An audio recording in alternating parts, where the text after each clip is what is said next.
Op pad na Santorini vanaf die hawe na ons hotel toe, het die persoon vir ons gewys hoe hulle hier wingerde amper soos 'n ruiker maak, want hulle snoei hom sodanig dat die druiwekorrels en die takkies na binne toe dra. So dit maak dit baie besonder. En dis kleiner korrels, maar dit het niks te doen met die kwaliteit. Die kwaliteit bly goed en die smaak uitsonderlik. En soms het mense juist kloosters gebruik om ook hierdie kwaliteit lewe te kry.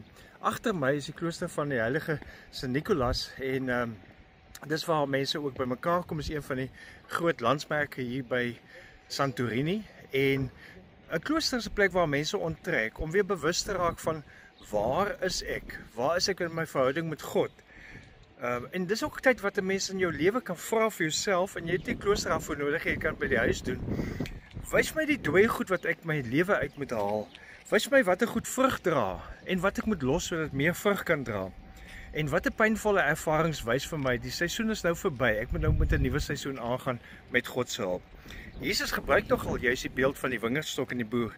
Hy sê in Johannes 15 vers 1 tot 2: Ek is die ware wingerdstok en my Vader is die boer. Elke loot aan my wat nie vrugte dra nie, sny hy af, maar elkeen wat vrugte dra, snoei hy reg, sodat dit meer vrugte kan dra.